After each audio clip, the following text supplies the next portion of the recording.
ಸುಶೀಲಾ, ಗಾಡಿಯಿಂದ ನಿನ್ನ ಮಗಳನ್ನ ಇಳಿಯೋ ಕೇಳಿ ಗಾಡಿ ಕೆಟ್ಟು ಹೋಗಿದೆ. ಅಲಾದ್ದು ಯಾವ್ದಾದ್ರು ಇಂಪಾರ್ಟೆಂಟ್ ಕೆಲಸ ಇರಬೇಕಾದ್ರೆ ನಿಂತೋಗುತ್ತೆ.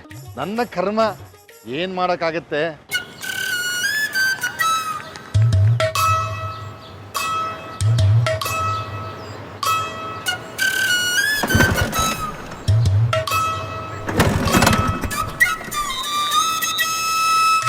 ಅಪ್ಪ, ನನ್ನ ಕ್ಲಾಸಿಗೆ ಲೇಟ್ ಆಗ್ತಿದೆ, ನಾನು ಆಟೋದಲ್ಲಿ ಹೋಗಿ ಬರ್ತೀನಿ. ಸುಶೀಲಾ, ಕಾಲೇಜಿಗೆ ಕರ್ಕೊಂಡು ಬರೋ ಜವಾಬ್ದಾರಿ ನಂದು ಅಂದಮೇಲೆ ನಾನು ನೋಡ್ಕೊಳ್ತೀನಿ ಎಂದೆ.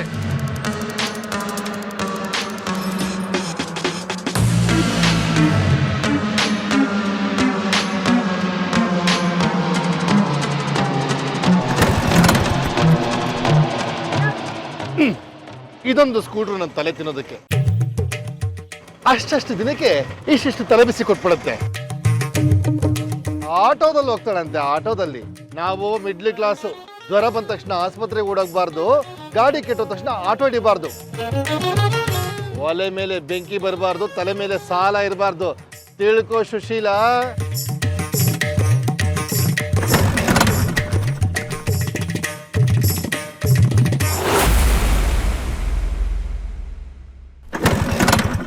ಗಾಡಿ ಕೆಟ್ಟೋಗಿದ್ಯಾ? ತಲೆ ಕೆಡಿಸ್ಕೊಂಬೇಡಿ, ನಾನಿದ್ದೀನಿ, ಬನ್ನಿ ಡ್ರಾಪ್ ಮಾಡ್ತೀನಿ. ದೊಡ್ಡದಾಗ ಕಾರ್ ಓಡಿಸ್ಕೊಂಡ್ ಬಂದ್ಬಿಟ್ಟ. ಈಗಾಗಲೇ ನನ್ನ ಮಗಳು ದಿನ ಡ್ರಾಪ್ ಮಾಡಾಯ್ತು.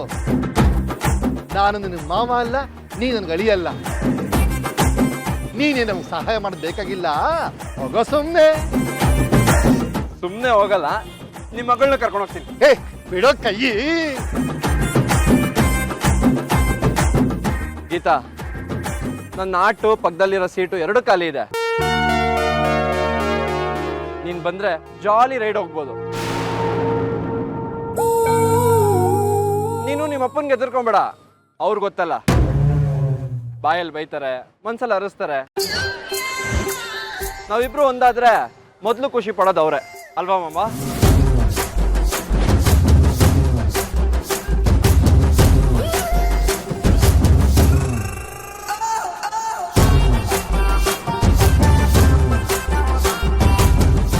ಏನಯ್ಯ, ಗಾಡಿನ ಹಾಗೆ ದುರ್ಗುಟ್ಕೊಂಡು ನೋಡ್ತಾ ಇದ್ದೀಯಾ? 25 ವರ್ಷ ಆಯ್ತು. ನನ್ನ ಸಂಸಾರನ ಒತ್ಕೊಂಡು ಸಾಕ್ಸಿದೆ, ಇನ್ನು ಕಾಲೇಜ್ ತನಕ ಬರಲ್ವೋ?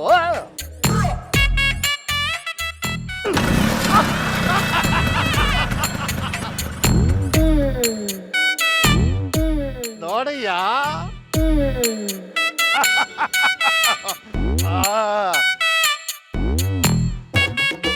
ಮಿಡ್ಲ್ ಕ್ಲಾಸ್ ಗಾಡಿ ಇರ್ಬೋದು, ಆಗಾಗ ಕೈನೂ ಕೊಡ್ಬೋದು, ಆದ್ರೆ ಸವಾರಿ ನಿಲ್ಸಲ್ಲ. ಸುಶೀಲಾ, ಕಾಲೇಜಿಗೆ ಟೈಮ್ ಆಯ್ತು ಅಂದ್ಯಲ್ಲಿ.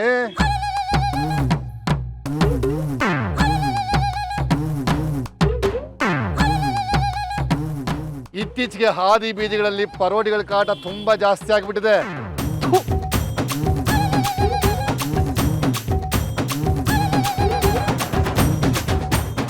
ನಿಜ ಮಾಮ್ಸ್, ಗೀತಾ ಅನ್ನೋ ಮಿಡಲ್ ಕ್ಲಾಸ್ ಹುಡುಗಿ ಸದ್ಯಕ್ಕೆ ಕೈ ಕೊಡ್ಬೋದು, ಆದರೆ ನನ್ನ ಜೊತೆ ಪಯಣ ನಿಲ್ಸಲ್ಲ.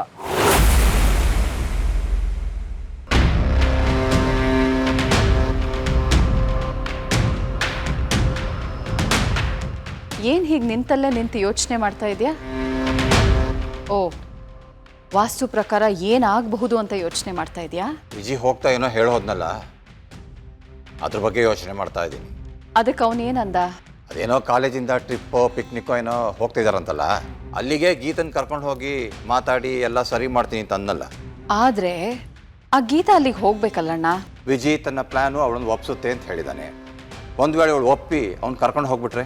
ಹೋದರೆ ಅಲ್ಲಾಗೋದು ಅವಳು ಸಾವು ದೊಡ್ಡಣ್ಣ.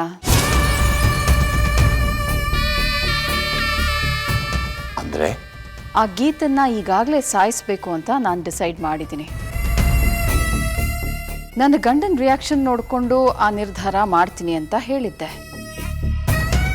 ಯಾಕೋ ವಿಜಿ ಮತ್ತೆ ನಿನ್ನ ಭಾವಾಜಿ ಆ ಗೀತನ್ನ ಮನೆಗೆ ವಾಪಸ್ ಕರ್ಕೊಂಡು ಬರೋ ತನಕ ಸುಮ್ಮನಿರಲ್ಲ ಅನ್ಸುತ್ತೆ. ಅವಳು ಸಾವೇ ನಮಗೆ ಉಳಿದಿರೋ ದಾರಿ, ಅದು ಆ ಟ್ರಿಪ್ಪಲ್ಲೇ ಆಗಬೇಕು. ಅಂದರೆ ಈ ಪ್ರಯಾಣ ಗೀತಳ ಅಂತಿಮ ಪಯಣ ಅಂತ ಹೇಳ್ತೀಯಾ? ಖಂಡಿತ. ಮೊದಲು ಕಾಲೇಜಲ್ಲಿ ಏನು ನಡೀತಿದೆ, ವಿಜಿ ಯಾವ ಕಡೆ ಟ್ರಿಪ್ ಹೊರಟಿದ್ದಾನೆ ಅಂತ ತಿಳ್ಕೊ.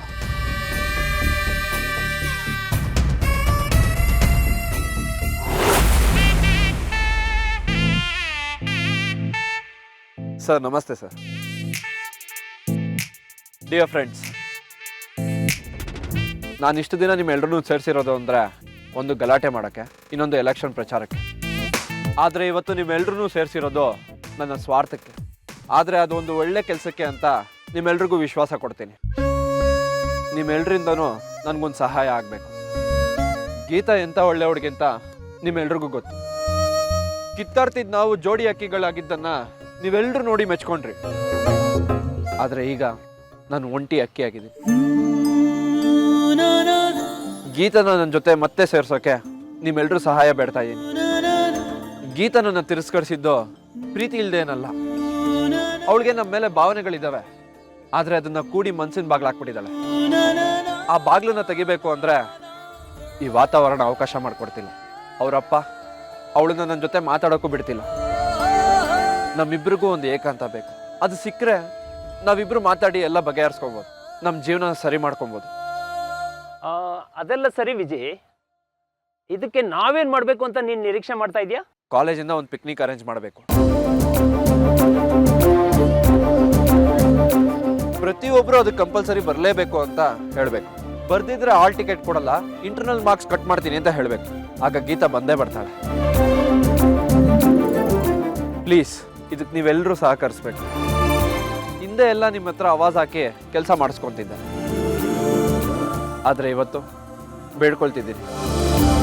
ಈ ವಿನಯ ಕಲಿಸಿರೋದು ಬೇರೆ ಯಾರೂ ಅಲ್ಲ, ಗೀತಾ. ಈ ವಿನಂತಿ ಕೂಡ ಗೀತಾಗೋಸ್ಕರ ಮಾಡ್ತಿರೋದು. ನಿಮ್ಮ ಹತ್ರ ಕೈ ಮುಗಿದು ಕೇಳ್ಕೊತಾ ಇದ್ದೀನಿ, ಇಲ್ಲ ಅನ್ಬೇಡಿ. ದಂಪತಿಗಳನ್ನ ಒಂದು ಮಾಡಿದ ಪುಣ್ಯ ನಿಮಗೆ ಬರುತ್ತೆ, ಒಪ್ಕೊಳ್ಳಿ ಪ್ಲೀಸ್. ಹೇಯ್, ಏನು ವಿಜಿ ಹೀಗೆ ಕೇಳ್ತಾ ಇದೀಯಾ? ನಮ್ಮ ಸಹಕಾರ ಅಂತೂ ಯಾವತ್ತೂ ಇದ್ದೇ ಇರುತ್ತೆ.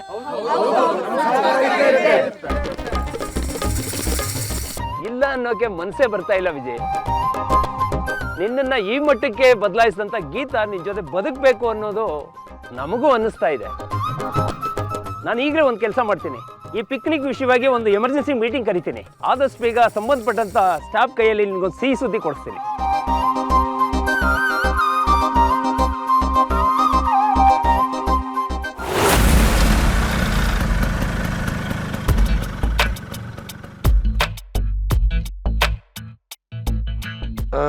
ಅಪ್ಪ, ನಾನು ಕ್ಲಾಸಿಗೆ ಹೋಗಿ ಬರ್ತೀನಿ. ಸುಶೀಲಾ, ಕಾಲೇಜಿಗೆ ನಾನು ತಂದು ಬಿಡ್ತೀನಿ ಅಂದಮೇಲೆ ಕ್ಲಾಸ್ ರೂಮ್ವರೆಗೂ ಬಿಡೋ ಜವಾಬ್ದಾರಿ ನಂದೇ ಅಲ್ವೇನೆ? ಅರ್ಥ ಆಯ್ತು ಅನ್ಕೊಂಡಿದ್ದೀನಿ.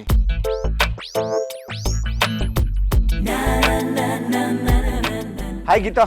ಓಯ್, ಹಾಗೆ ಹೇಳದೆ ಇದ್ರೆ ತಿಂದನ್ನ ಅರ್ಗಲ್ವಾ ಅಥವಾ ಕ್ಲಾಸ್ ರೂಮಿಗೆ ಸೇರ್ಸಲ್ವಾ? ಹೋಗೋಗ್. ಗೀತಾ ಅವ್ರ ಅಪ್ಪ.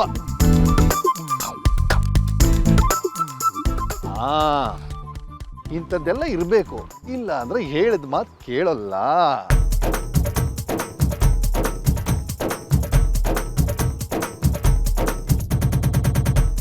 ಹಾಯ್ ಗೀತಾ. ಹೇ ಅಂತ ಹಾಯ್ ಏನು? ಜೋಳ್ಗಿನೇ ತಗೊಂಡು ಹೋಗೋಬರೋಲ್ಲ ಹಾಯ್ ಹೇಳ್ಕೊಂಡು ನಿಂತಿರ್ತೀರೋ? ಏನ್ ಕ್ಲಾಸ್ಗೆ ಹೋಗಿ ಸರಿಯಾಗಿ ಹೋದ ಬುದ್ಧಿ ಗಿದ್ದಿ ಇಲ್ವೋ? ಸುಮ್ಮನೆ ಅಪ್ಪ ಅಮ್ಮನ ದೊಡ್ಡ ದಂಟ. ಹೋಗ್ ಕ್ಲಾಸ್ಗೆ. ತಮ್ಮ ಕ್ಲಾಸ್ ಈ ಕಡೆನೋ? ಆ ಕಡೆ ಅಂಕಲ್. ತಾವ್ ಈ ಕಡೆ ಯಾಕೆ ಹೋಗ್ತಾ ಇದ್ದೀರೋ?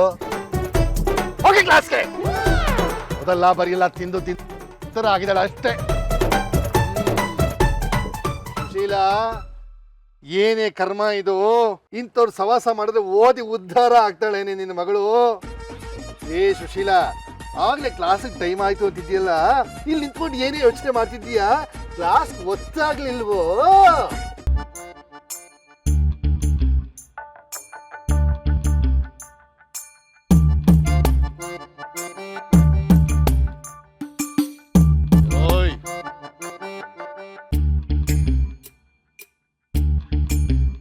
ಗೀತಾ. Hi sir.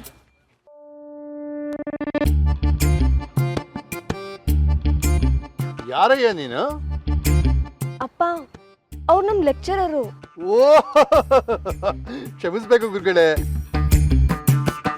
ಕೆಲವು ಸರಿ ಬಟ್ಟೆ ಹಾಕೊಂಡ್ರು ನೋಡಿ ನಂಬಕ್ಕಾಗಲ್ಲ ನೋಡಿ. ನಾವು ಮೋಸ ಹೋಗ್ಬಾರ್ದು.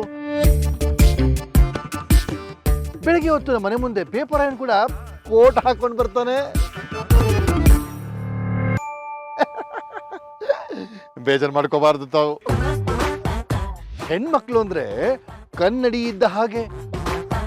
ಹೋಗೋ ಬರೋರೆಲ್ಲ ಕನ್ನಡಿಲಿ ಮುಖ ನೋಡ್ಕೊಳ್ತಾರೆ. ಕೆಲವು ಕಿಡಿಗೇಡಿಗಳು ಕಲ್ಲು ಹೊಡೆದು ಕನ್ನಡಿನ ಒಡೆದು ಹಾಕ್ಬಿಡ್ತಾರೆ. ಅಪ್ಪ ಅದವನು ಬೆಪ್ಪು ತರ ಸುಮ್ಮನಿರಕ್ಕಾಗತ್ತೆಯೇ? ಬೆತ್ತ ಹಿಡ್ಕೊಂಡು ಬೆನ್ನ ಹಿಂದೆ ಇರ್ಬೇಕಾಗತ್ತೆ ಅಲ್ವೇ? ಅಪ್ಪ ನನ್ನ ಕ್ಲಾಸಿಗೆ ಲೇಟ್ ಆಯ್ತು, ನಾನು ಹೋಗಿ ಬರ್ತೀನಿ. ಸುಶೀಲಾ, ಗುರುಗಡೆ ಸಂಜೆ ಎಷ್ಟೊತ್ತು ಕ್ಲಾಸ್ ಮುಗಿಯುತ್ತೆ? ಮಾಮೂಲಿ 4:15 ಮುಗಿಯೋದು. ಹೌದೇ? ಹಾಗಾದ್ರೆ ನಾನು 4:25 ಗೇಟ್ ಮುಂದೆ ಇದ್ದು ಬಿಡ್ತೀನಿ. ತಮ್ಮ ಪರಿಚಯ ಆಗಿದ್ದು ಒಳ್ಳೇದಾಯ್ತು. ತಮಗೆ ಪಾಠ ಮಾಡೋ ಕೆಲಸ ಇರುತ್ತೆ, ತಾವಿನ್ನು ಹೊರಡ್ಬೋದು. ನಮಸ್ಕಾರ. ಆಗ್ಲಿ ಆಗ್ಲಿ.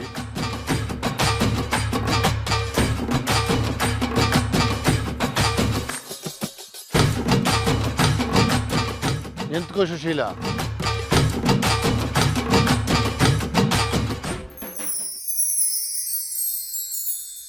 ಮನೆ ಹಾಡ್ರೆಲ್ಲ ಹೋಗಾಯ್ತು, ದಾರಿ ಕ್ಲಿಯರ್ ಆಗಿದೆ. ನಡಿ ಸುಶೀಲಾ.